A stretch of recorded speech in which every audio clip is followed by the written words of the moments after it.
A very good evening to our viewers. Thank you for joining us tonight on the agenda.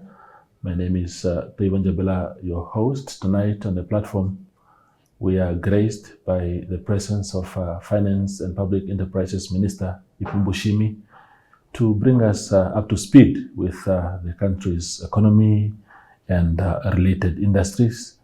And we are very, very excited, Minister, to have you on the platform. It's really, really a pleasure. I know that I've been looking for you for a long time. Yes. And whenever you were not available, I understood that you were not running away from me. You were just busy. So thank you for coming. Thank you. Thank you for inviting me, Mr. Njebela. Wonderful. And also for the understanding that we don't want to shy away from discussions like this. It's just a question of time. So absolutely. We will always try to make time. It may not be that specific time that you need us, but absolutely, we will make time. Wonderful. Yeah. Maybe to kickstart the conversation, Minister, give us a sense of the economy right now. We have gone through a very difficult period, maybe this past 7-8 years. Exactly. And you get a sense that there seems to be some sort of good signs, but you have a better view of that. Yeah, no, you have characterized it correctly. Starting in 2016, the economy started declining. The growth in the economy started declining, and mainly because the commodity prices, and as you know, the Namibian economy is driven by mineral production. We are a mining country. And unfortunately, starting in 2016, mineral prices started to fall quite significantly. And that had spillover effects on the rest of the economy, because if we are not getting income from the mining sector, it affects construction. A number of mines closed down, people lost employment. That also affect things like retailing, because people are no longer buying from the shops. Even the Kapana ladies will suffer because they are, people no longer have got income.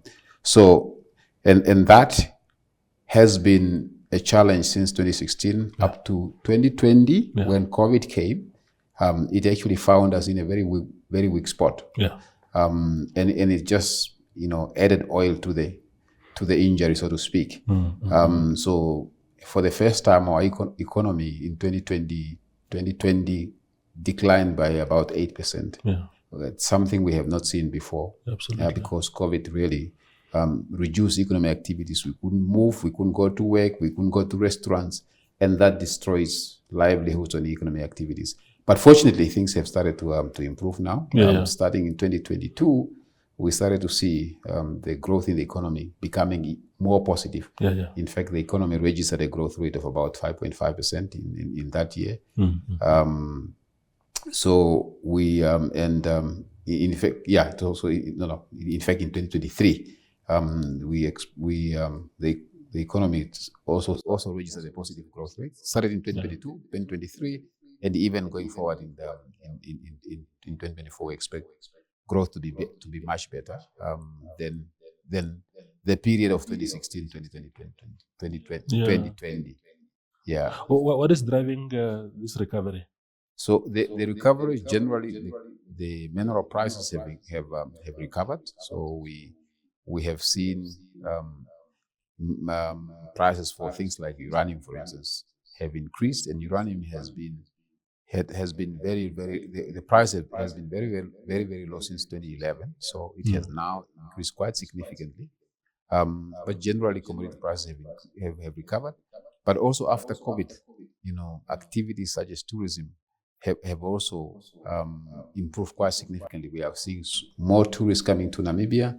And that is injecting more new life into the economy. And of course, tourism is not just about people coming to Namibia. These people are spending money at service stations, they're spending money at restaurants. So it has got a positive knock-on effect to the rest of the economy. So that will also then affect banking services, because the more economic activities you have, the more people are transacting. Financial services are also making money. So the positive momentum is felt across many sectors in the economy. Absolutely. Yeah.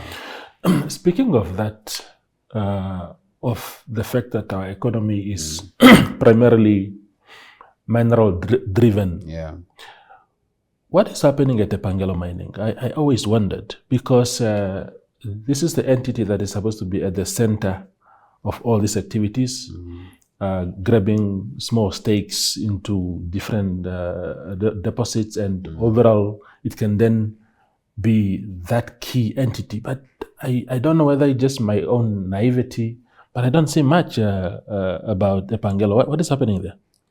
Yeah, so maybe we need to understand the reason why Epangelo was established. Yeah. Epangelo was established to serve as an arm of government to participate in the production of minerals, but more specifically strategic minerals. Because as a government, we want to first of all be a shareholder, to understand, how these minerals are managed. Because for you to understand, you have to be around the table. So for you to have the information that you need to understand how this whole activity is managed. So that was the main reason, is to for government to be around the board, in the boardrooms, to understand how these minerals are managed. Well, they are participating in particular sectors. For instance, Epangelo is a shareholder in a Navajo mine, for instance. Is a shareholder in Swakop uranium. But what we also need to understand is that for you to be a shareholder, it costs money. Yes. Yeah. And for them to have a significant shareholding, it means government will have to spend resources to invest in these activities. But that's also not really the job of government, because the job of government is to fund schools and hospitals and things like that. Because you may put money into a mining activity or a mining project, but this mining project may fail. So they have done something. They are busy now looking at the future to see how do they redefine their role. So I think some of these investments that they have undertaken in the past are now starting to yield some dividends. Like Navajo may start to yield some dividends. They may have some additional cash flow. So they will have now to start thinking about how do we deploy this additional cash flow that we have. Should we go into new mining activities, especially in the strategic mineral, for instance? There may be a case for us to be, for instance, a shareholder in a lithium mine, for instance, because this is where the future is going. The future is on critical raw minerals, and lithium is one of them. Because that's what we need for the green industrialization. So it may make sense for government to be a shareholder in an entity like that, but not using its own resources, but maybe the resources that is already coming from the investments that Epangelo has made in the future. So some of those returns can be redeployed in those areas. So we are busy with that conversation to reinvent and refresh the thinking about how do we position Epangelo. Wonderful. Yeah. When we're talking about the difficult years that we have endured for the past 8 or so years, Minister, during that period also, one of the major things that happened is the accumulation of public debts. We have gone beyond what was generally thought of as our national threshold. And then there was, I remember when we were at 40% or 42, somewhere around, late President Gengob at the time arguing that was still within the SADC sort of threshold. And then we went close to 70% of GDP. Correct. And I saw, if I remember, in your national budget this year, you have set aside, I don't know whether it's 10 billion or so, towards settling some of that. What is the status now? Are we winning this battle? I think there's a slight decline compared to a year ago. What is being done to contain it? Or are we going to see, as a matter of fact, that decline, are we going to see some momentum now of a decline? Or that was just a flash in the pan, we are going to see again us back on top of an increase? Okay. Before I come to that question, so I just wanted to qualify the positive growth momentum that I have spoken about earlier, because there may be people saying that, okay, we are seeing the economy is growing, but we don't see, more people being employed. As a matter of fact, it's a good point, because I wanted to ask you actually, I just forgot to say, how is it impacting the everyday life of people? Very good. Very good. So impacting the everyday life, the fact that the country is getting more revenue, I think that's good, and therefore it's providing more revenue to government to be able to undertake public investments. I think that's a positive part. But in terms of creating more employment opportunities, we're not yet there, because this is basically the old engines of growth that are coming back. So if you think about tourism, for instance, remember that during COVID, a lot of lodges closed down. So some of these lodges are now opening up and rehiring people. So from that perspective, is increasing more employment opportunities. But these are jobs that we have lost before. It's not that we are creating new jobs. If you talk about mining, for instance, it's a highly capital intensive industry. So you may see us producing more uranium, but it doesn't mean that we are going to hire more people. Of course, there are new mines on the horizons. They will employ more people, but it doesn't mean that it's going to solve our unemployment problem. It means as a country, we still need to work hard to unlock more economic activities, diversify the economy so that we can create more employment. So we need, on that specific aspect, we have to spend more effort to be able to, first of all, identify where the constraints are, and remove those constraints, and that's a job of government and the private sector together. 100%. But let me come back to your issue on of the speed at which we accumulated debt. Yes, you are correct. Debt has increased over the past 7 years. In fact, even before, quite significantly. We used to hover around about 20% of GDP, and it went. You're right. It went to close to 70%. But it's linked to what I have said before. When your economic activities decline, it's not always easy to reduce expenditure, because expenditure is about, spending money on hospitals, paying teachers, paying civil servants. So revenue will fall, but expenditure will still remain high. So how do you fill the gap? You borrow more. So that's exactly what has happened since 2015.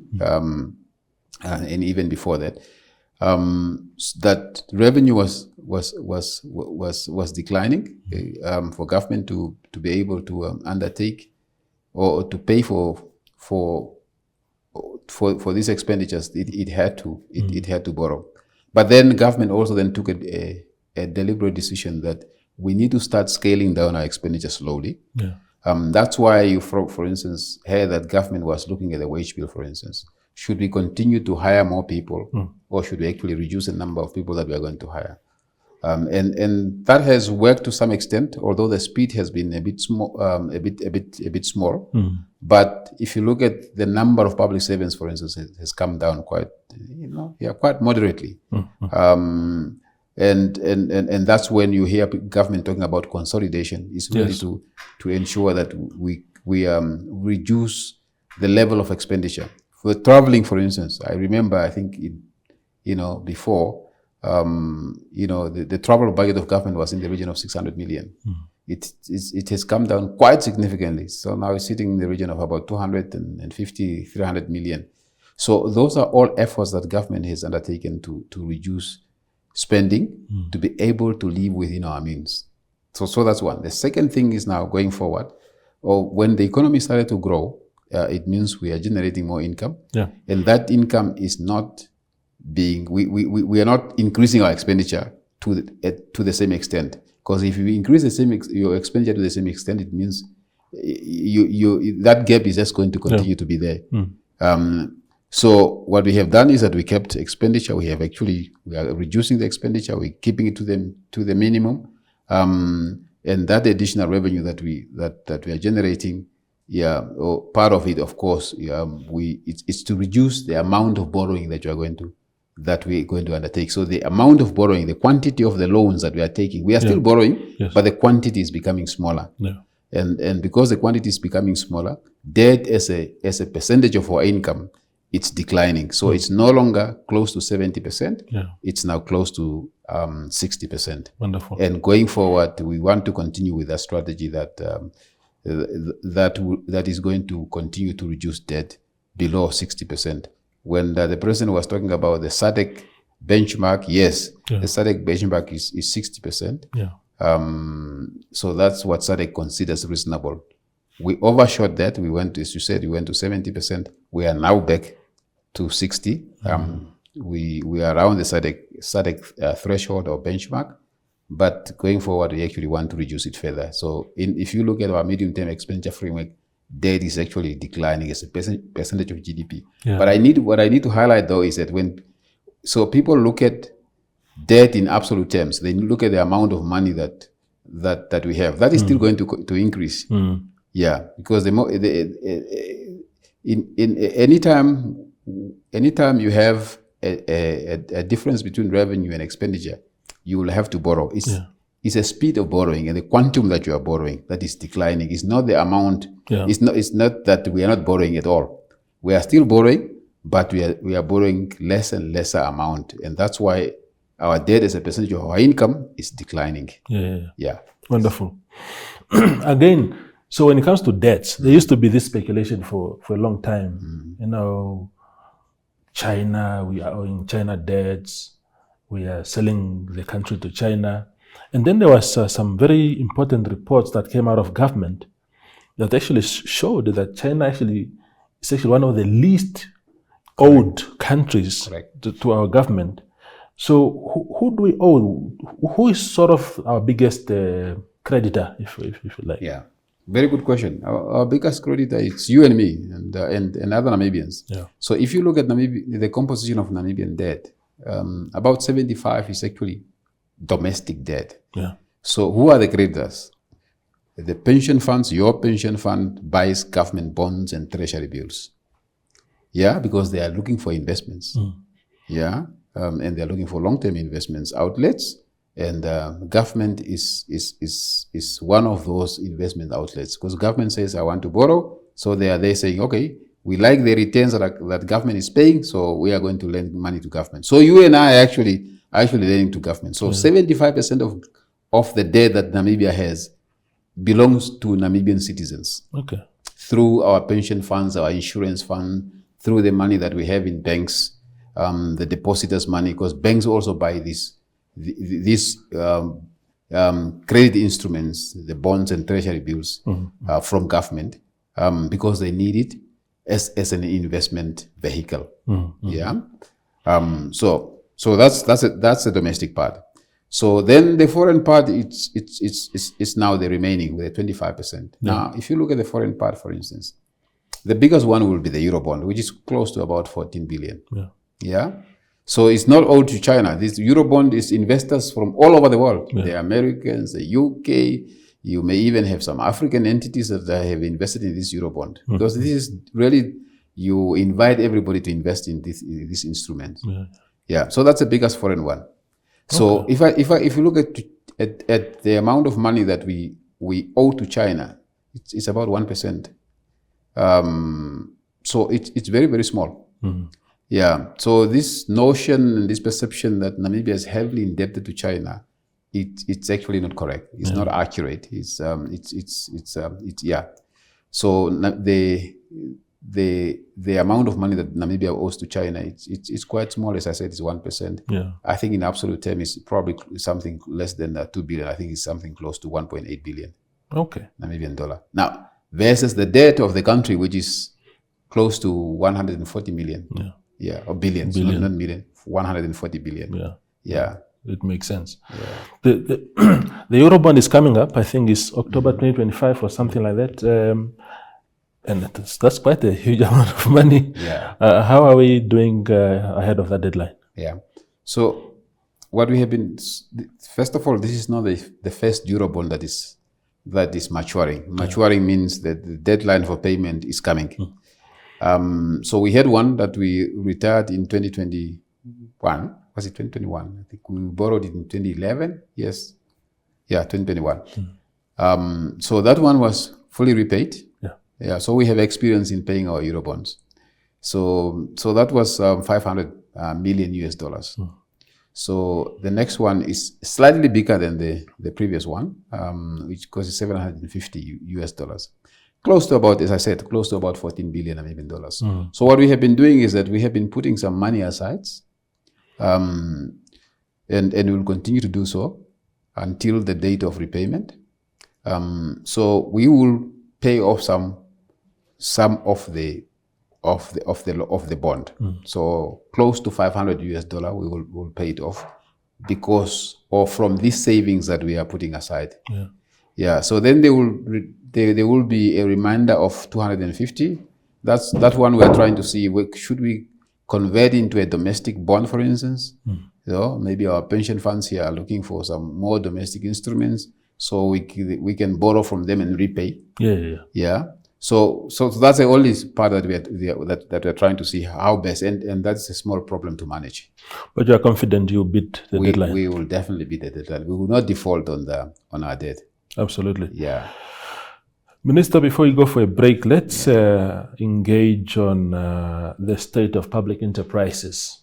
I think for the longest of times there was this attitude that we call them, some of them, bottomless pits. Government just threw in money there for very sentimental reasons. It's to save jobs, it's to whatever, but there was really nothing coming out of these entities, especially commercial ones, who ought to be paying dividends to government and actually drive the economy. Correct. And then came the issue of Namibia, because it was actually one of the culprits in that regard. They have been liquidated. What would you say, especially under the new regime of the Public Enterprises Governance Act that came into place some years ago? Do you see any stability coming along in that space, or do we still have major problems? So I think we're slowly getting there. I think we are getting a bit of stability, but we still have a lot of work to do. Because these are businesses. And how do you fix a business? You must make sure that that business is properly run. So you must make sure that it has the right board, and the board should have the right skill composition. That right board must make sure that they hire the right people. The CEO must make sure that they hire the right management, and it goes down like that. So governance is number one. So having the right boards, having the right management, having the right staff. Secondly, what we are also, and that's what we are focusing on. We are trying to be very, very selective in the appointment of boards. We will not always get it right. But I think overall the framework is there, and I think the boards are becoming stronger. What we are also then requiring them in terms of this law is that we want to sign a performance agreements with them. That these are the kind of things that you are going to focus on for the next 3 years, because they're appointed for 3 years. At the moment, the agreements are a bit more general, so we actually want to make it more specific to focus on the key performance areas of those boards. So we want the boards to tell us that these are the things that we're going to focus on for the next 3 years, and we can evaluate them on a yearly basis. So we are busy with that. Secondly, we also want to strengthen the development of board members, because you can appoint a board, but it doesn't come with, as a complete package. You still have to develop them. Just like in any situation, people have to be continuously capacitated and developed. So we also want to consolidate our efforts on training the boards, because at the moment, each and every public enterprise is doing it on its own. So we say we have a critical mass of people who need to be trained. We can actually coordinate that process instead of leaving it to each and every public enterprises to do it individually. We should coordinate that part. So that's one. The second thing is that we need to ensure that we enforce compliance with the law, because I think there's also a bit of a laxity to comply with the law. So we are now if first of all we have to improve our capacity as a ministry to ensure that we ensure compliance with the law, because if we don't enforce the law, that laxity will continue. So we will have to aggressively improve our internal capacity to ensure that the law is complied with. Yeah. Then we also then want the public enterprises to look at how do they develop their own stuff, because if you don't develop stuff, you not be able to function. You will not be able to compete, because many of them are actually in a competitive space. And if you don't have the right skills, you will not be able to compete with your competitors, especially the private sector, because they have all the flexibility to hire and fire whoever they want to hire and fire. So skills development is also very critical. We are also then asking them, how do you ensure that you have an effective performance management system across the board? We are evaluating the boards, so that we will do, but we also then want the board to evaluate the CEO, the CEO to ensure that senior management is evaluated and the whole staff is evaluated, so that you can create a culture of performance and a culture of delivery in these public enterprises. That's really where the focus is at the moment. And in addition to that, of course, we also want to have a policy framework that defines how government should own public enterprises. So we are busy developing that. Wonderful. Yeah. Perhaps the last question before the break, related to that. What is government's attitude towards recapitalizing non-performing entities? Is that an absolute guarantee that don't worry, make as much losses as you want, we'll be there to capitalize you, or is government taking a hardline stance now going forward? Yeah, so what we are saying is that these entities must be managed as business entities. Yeah. So first of all, they have to make money. Yeah. If we are established to make, especially commercial public enterprise, especially if you are established to make money, you must generate enough revenue to sustain yourself. If you, for instance, if I take, for instance, one of the utilities like Namcor, for instance, you come back to government and say, I want to, develop, a hydro power plant, for instance. I don't have enough money on my balance sheet to be able to develop that on my own. We can then start to have a conversation. Yeah, because just like any business, if it doesn't have enough money, it comes to the shareholder to get that shareholder support. But this should not be an everyday thing. We want public enterprises to be self-sustaining and therefore generate their own money. Absolutely. Yeah. We go for a very short break and then return with Minister Ipumbu Shiimi.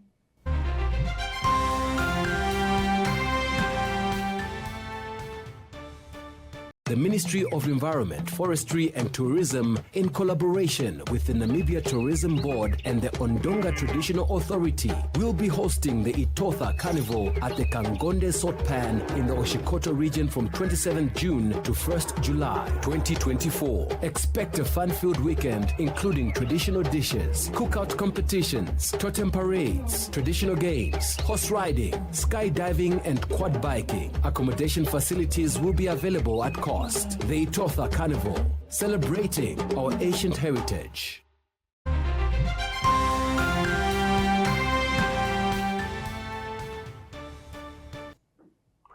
The conversation continues with Minister Shiimi. Now, Minister, again on public enterprises, if you can engage me a little bit on the situation, for example, at Namcor.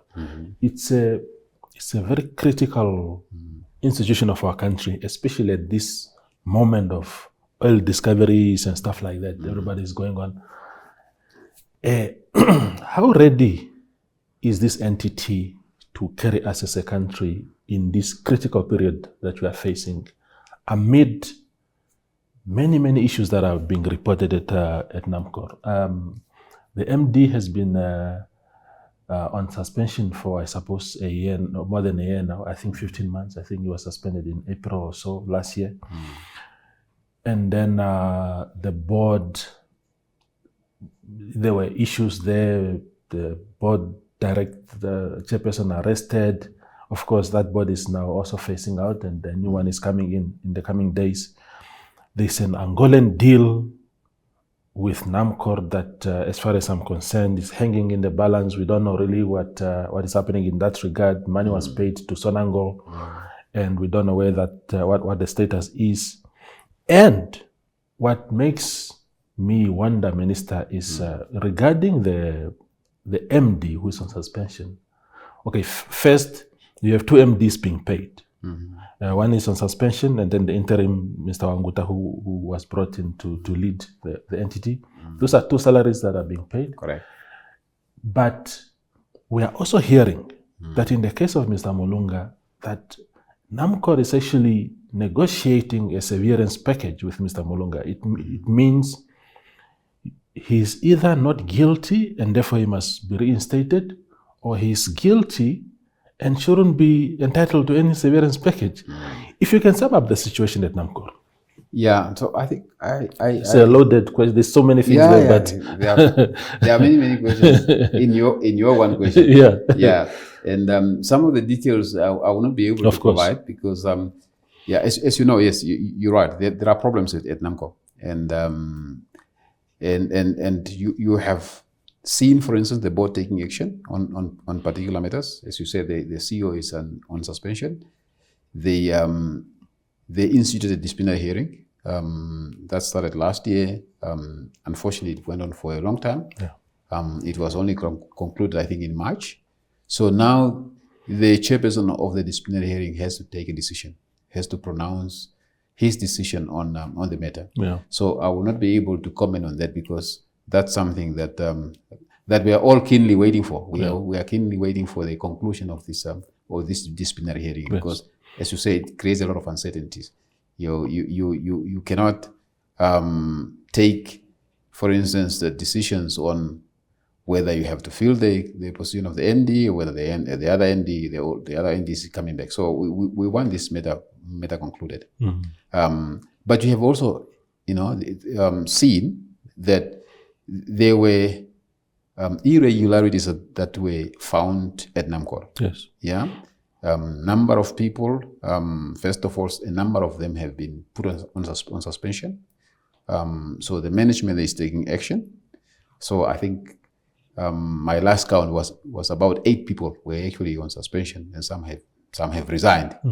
But you have also seen that you probably also have heard that the current management, has also taken legal action. They have actually sued these people, or some of these people, for the negligence and the misconduct that have taken place at Namcor. You have also probably heard that they have launched a criminal application, charging some of those staff members. So there's a lot taking place there to try and regularize the situation and fix the situation. Of course, the outcome of the legal proceedings is not something that we can predict. But I think in terms of taking action to make sure that the institution is strengthened, so that is happening. Mr. Wanguta is there as a caretaker, and I think he's bringing stability to the institution. So it's really our prayer that the legal proceedings are fast-tracked or are finalized, so that we can get certainty. Yes, the board, there will be a new board starting 1st of July. Not that the old board has done anything wrong. Their tenure has come to an end, and therefore we now have appointed a new board, and that new board is going to take over from the existing board. Absolutely. Yeah. What is the last briefing that you got regarding that Angolan oil block purchase? It's a big thing. It's a lot of money that has been put aside for that. Yeah. So there was nothing wrong with the investment. There was something wrong the way the investment was done, according to the assessment of the board. That's why the disciplinary hearing of the MD. So that investment is still continuing. So and therefore it has not really been affected by what is happening at Namcor. Okay. Yeah. Okay, because the fear is that maybe the money is gone now. And no, the money is still secure. There's nothing to fear about that. Absolutely. Yeah. Engage me, Minister, also on this situation is probably more closer home to you. The situation at the Bank of Namibia. The Competition Commission found the conduct of Mr. Gavakab there and his business partners wrong. They were fined. You you are coming from the central bank yourself as governor, and the questions are being asked whether those developments are what we expect of a governor of the central bank to have. What did you make of that situation when it first came across it, and are you satisfied that it's now water under the bridge? What is your assessment? I believe it's important to respect the governance architecture of the bank. Yes. Because the central bank law is probably one of the best laws of central banks in the world. Yeah. So it has made provision for incidents. For instance, if there is a gross misconduct of a governor, how do you deal with that? So the law makes provision that if the board believes that the governor has has committed some kind of misconducts, the board will have to pronounce themselves. Mm-hmm. That's one. They can institute some kind of a disciplinary or in an investigation. Yes. Together with the Public Service Commission. So those are the two entities that are involved, not the Minister of Finance. So yeah. I want you to understand the context. Yeah. Yeah. I believe the board has done some assessment. They have pronounced themselves. I have not seen a formal report. Nor do they owe me a formal report. Yeah. Yeah. It's something which is squarely within the scope of the board. They don't report to you as a board. Remember, I don't appoint the board. The board of the central bank is appointed by the president. Yeah. Yeah. So is the governor. The governor is appointed by the president on recommendation of the Public Service Commission. Yeah. So the board has dealt with the matter. So the public service also has to deal with the matter. Yeah. So as far as I know, the public service is still looking for some information from the board. At least that part I know. Yeah. Because they have told me so. So those are the two entities that will have to pronounce themselves on whether that there was a misconduct on the side of the governor. Yeah. So if somebody has to answer, it's really those two entities, not the Minister of Finance. Okay. The law says once they have decided to investigate the governor, there has to be a tribunal that has to be chaired by somebody senior, preferably a judge.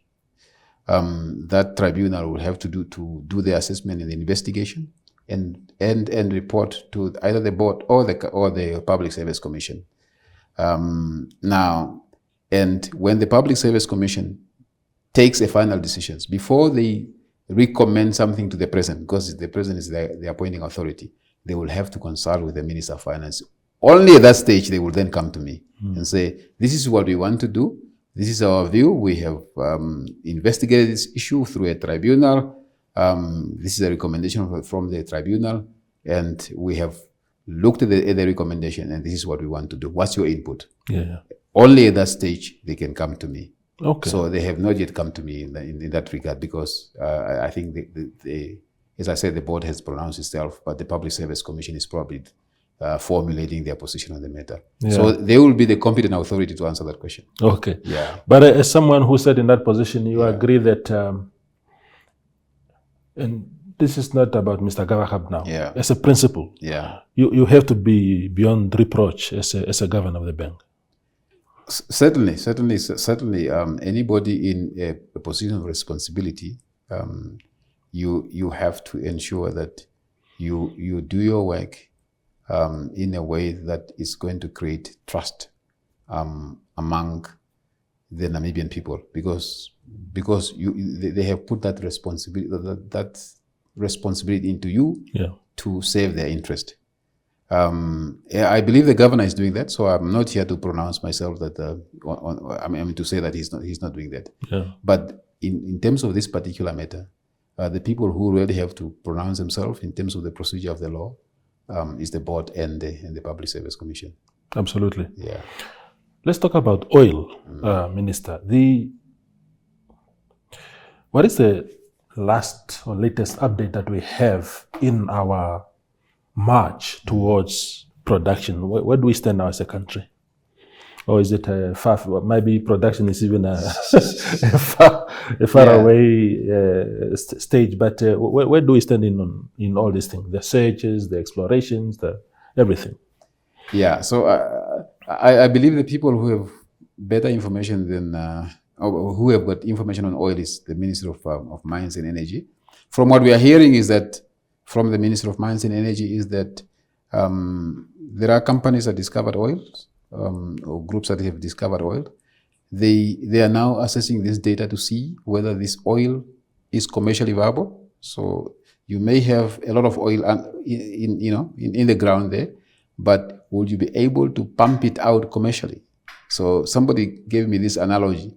It's like you have a tap. Yeah. Is this tap going to run or it's just drip, drip, drip, drip, drip, drip? Yeah. Of course, if it's going to be drip, drip, drip, then it's not going to be commercially viable. Yeah. So I think that's the assessment that is being done. And once that assessment is done, and if it's positive, and we hope it's going to be positive, then they will now start to build the production plants, and that will take a bit of time. They say generally it may take 5 years to build those production plants. So maybe it's only by 2029, 2030, then when we can start to see this oil flowing, if it's proven to be commercially viable. Yeah.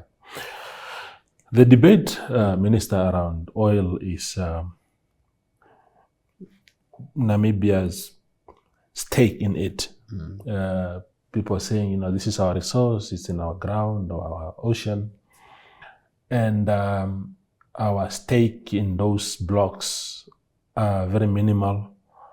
I've had Minister Alwendo here a year ago, and I posed the same question to him. His argument at the time was that there are various other ways to benefit from your resources without the traditional stake equity shareholding approach. How are we going to make sure, if this oil is proven to be commercially viable soon, hopefully, how are we preparing ourselves to make sure that we derive the maximum benefit that is due to us? Yeah, I think it starts with our laws. Yeah, the law has to make sure that Namibia gets its fair share of the cake. Yeah. So our Petroleum Tax Act, for instance, it's something that has been in existence for quite some time, but we have assessed it recently, and we still think that it's adequate. So it may need some refreshing, maybe in the future, but for now, we still believe that it's going to serve Namibia's interest. Or it also then depends on how we're building the skills to be able to participate as Namibians. Now, we must see more Namibians on the oil platforms. So that way the revenue comes also to individual Namibians. But first of all, the state must get its fair share. And we believe if we look at the Petroleum Tax Act, for instance, and other legislation that we have that is going to manage these resources, we believe that Namibia is still going to get the majority of the cake. In fact, at the moment, we think that about 65% of the cake will remain in Namibia. So the investors will only be left with 35%, which we believe is reasonable, because there has to be a fair balance. This is Namibia's resources, and therefore the biggest chunk of the cake must stay with Namibia. But the investors, because they are also putting a lot of money in fact, the money comes from them, you also want to compensate them fairly. Otherwise, they won't come. So we believe that our legal framework provides a fair deal to Namibia and a fair deal to the investors. Yeah. The other question is the so-called Dutch disease, which is essentially a situation where an industry like that becomes sort of the focus industry, the backbone of the economy. We've seen it in Angola, for example, that a huge, significant revenue of the state is derived from that. So scary that if something happens, if oil suddenly becomes a non-essential commodity in the future, the country will collapse on its own face. How do we make sure that despite all these discoveries, including green hydrogen that is being talked about, they are all energy sectors, that other sectors of our economy remain running in parallel with these new industries? No, that's a very good question. So as a country, we must ensure that our development strategy is not based on one sector, because you don't want to be a mono-sector country. You want to be a diversified country. You want to have a diversified economy.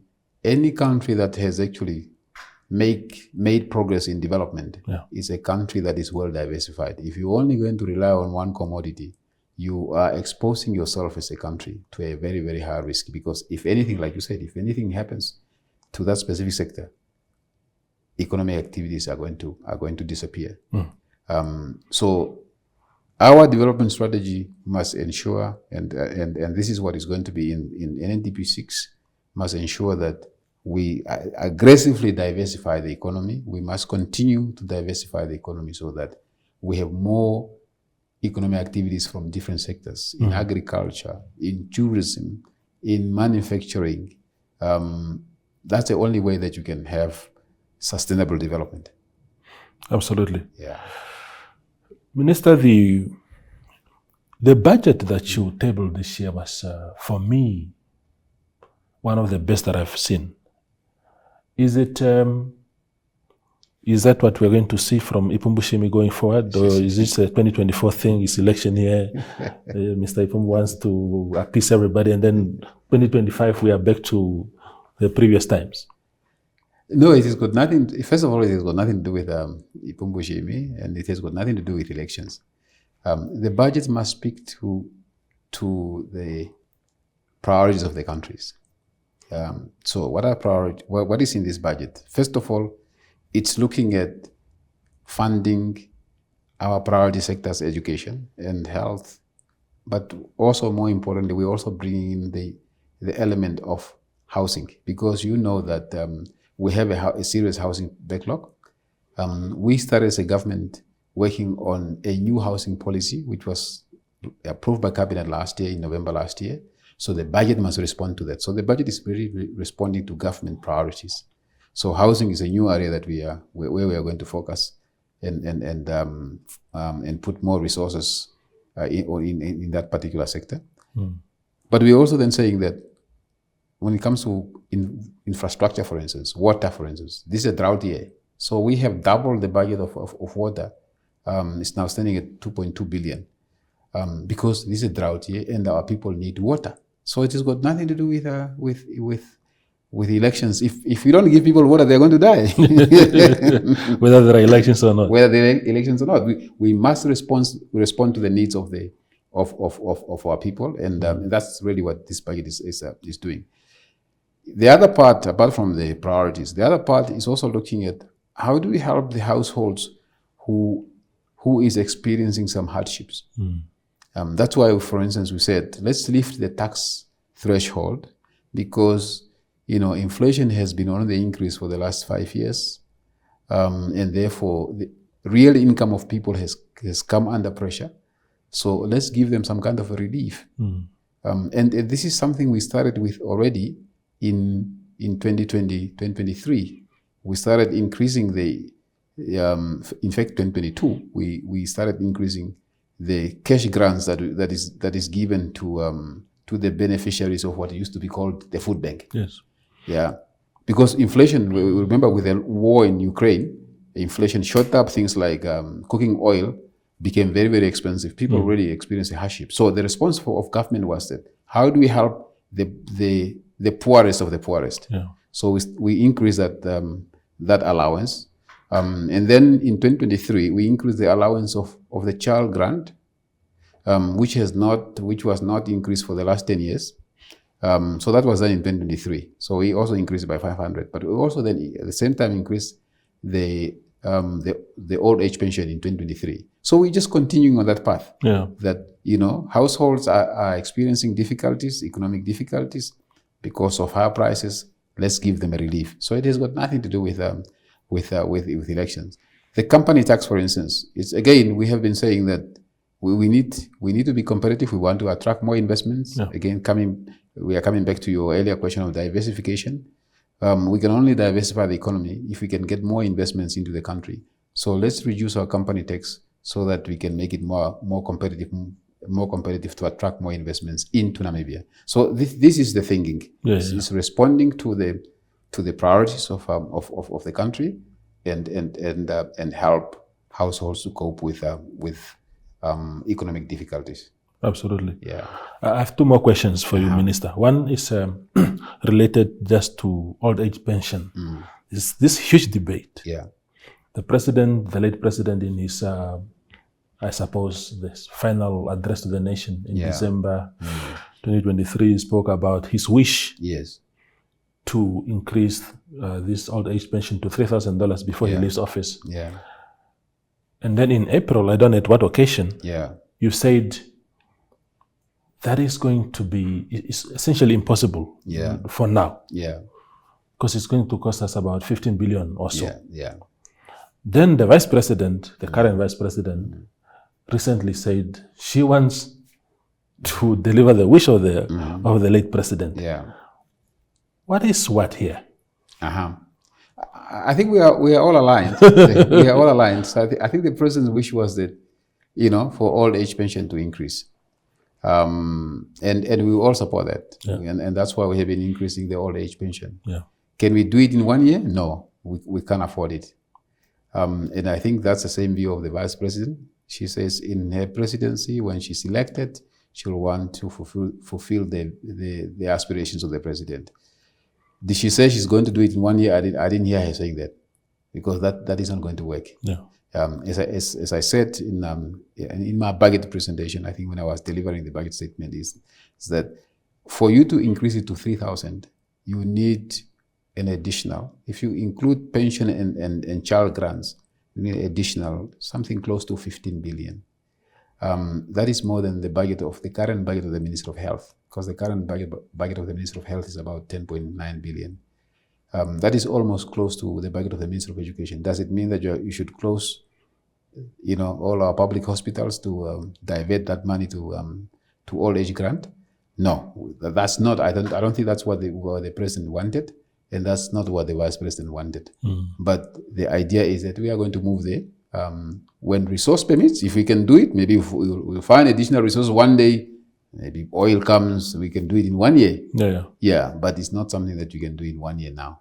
Absolutely. So that's really what we are trying to say. So we are all aligned. Okay. Yeah. No, it's good that you clarify that. Yeah. Because the alignment is the most important message here. Because what you don't want is senior government officials sort of seem to be contradicting each other. Yeah. Because then it becomes, we don't know whether it's electioneering, whether it's reality and stuff like that. Yeah. And also for the old people, because when you gave them $200 recently, they were very disappointed, because they thought, the big man has spoken. Who is the minister to come and contradict that? But I understand you. As a matter of fact, I must admit I'm a man of moderates. I don't like radical things. So I thought the way we have done it over the years, increasing by $150, by $200, for me, it's important. Especially, and perhaps this is my other question to you, is this obsession, if I may call it that way, with old people who, of course, are vulnerable people, and we need to take care of them. But I always have a sense that there isn't really a clear plan for young people. Because if we keep shifting all these resources to the older generations, and there isn't, while we have youth unemployment hovering around 47% or so, I think that is dangerous. What is the plan for young people? What are we doing for them? Yes. What do young people need? The young people need to go to school. So we must make sure that we build enough classrooms, and that's why you see in this budget there's an additional something close to 1 billion. So it's 970 million for the construction of classrooms and new schools. So that's for young people. Education alone is getting a budget of about 18 billion. That's for young people. So we need to prepare them, we need to train them, we need to capacitate them. for them to have access to opportunities, because they can only have access to opportunities when they are educated. And secondly, what we have talked about, aggressively working on our diversification strategy. Once we have educated them, there must be jobs to absorb them. And that's what we have to do for young people. And thirdly, it's not only are we putting money in a basic education, when they go to university, NASFAF is there to fund those who cannot fund themselves. So the way that program is designed is that any child who qualifies to go to university and the income level of his or her parent are at a certain level. I think at the moment is the combined income must not be less than if it's 500,000 or below, that child automatically qualifies to get a loan from NASFAF. So that's how we are preparing young people. But as I said, we don't just stop there. We must make sure that we create a conducive environment for more economic activities to be created, for these young people to be absorbed into jobs and create more job opportunities for them. Absolutely. The final question to you, Minister, is and I know that you've addressed this thing in Parliament at one stage, the issue of the independent stadium. Because I don't know if politicians understand how you're a sport man. You organize a very... We definitely understand. Yeah, because I think there are those who think Udhanweke is just as if it's children playing on it's a very, very serious enterprise. Exactly. And for me, when we don't have a stadium, and our national teams, not only the Brave Warriors, because people tend to think only of the Brave Warriors. Exactly. There are under 20s, there are female women Football teams. All of them had to go elsewhere to play home matches. We could actually go to World Cup now if we had played Tunisia and Liberia at home recently when we drew against both of them. Maybe at home we could have won, and it would have put us in a very good position. Our players go to the World Cup, scouts will be there, and then they go to Europe and whatnot. It's an economic activity on its own. Exactly. But the situation around that, Minister, is what is more hurtful for me as a sport fan is that this government, our government, inherited a functioning facility and then it ran it in the ground. Our job as a new dispensation was simply to maintain the infrastructure that is already there. What are we doing about this situation? How soon can we have Namibian football teams playing at home? Okay, so before I come to how soon, and so I want to give you and the Namibian nation assurance that this concern is discussed at the highest level of government, including it has got the attention of the president, it has got the attention of the vice president. So it's not that we do not understand the need to fix our independent stadium. I think that understanding is at the highest level of government. That's one. The second thing I also want us to understand is that it's not that we have not made financial resources available for the upgrading of the stadium. So we already started in 2022, as you said. You may remember that I actually went to make a statement because I went with my team to Parliament, basically just to make a statement that it's important that we invest in sports and fix the stadium. So what we now need to do is, as a government, is to ensure that we organize ourselves better, to ensure that this project is fast-tracked, and that's something that we are working on. The Minister of our Youth and Sports, of course, is championing that. But now we have realized that it should actually be coordinated better. So we shouldn't just leave it up to the Minister of Youth and Sports, because this is a civil matter, civil work matter. So Minister of Works and Transport also need to come on board to advise the Ministry of Youth and Sports. It's also a procurement matter, because if you don't do it properly, as you probably know that the Ministry of Youth and Sports awarded a contract to a company to manage this project. So in other words, to provide the service of an architecture, to provide the service of a quantity surveyor. But this was challenged. It was taken to the procurement review panel, and the review panel took a decision that no, what the ministry has done was not in line with the law, and therefore it must go back and redo it again. Yeah. So these are the challenges that we are dealing with. So we also need to be on board to advise the Ministry of Youth and Sport on how to design the procurement process in such a way that it's going to be less prone to challenges. Yeah, because if we don't look into those aspects, these delays will be there. So that attention is there. As a matter of fact, we're actually discussing it tomorrow. Okay. Yeah. So it's receiving the highest attention of all of us. So we understand the importance of sports. So it's not only an economic activity, but it's also important that you have, young people that are physically active. Absolutely. Yeah. Minister Shiimi, thank you very much for your time. Thank you so much. And a very engaging conversation. I think the nation has a better understanding now of many things that we discussed today than they did before this conversation. So thank you very much. Thanks for inviting me. Wonderful. That is Finance and Public Enterprises Minister Ipumbu Shiimi giving us a rundown on a lot of issues concerning his portfolio. We hope you have enjoyed this conversation like I did. Thank you for watching.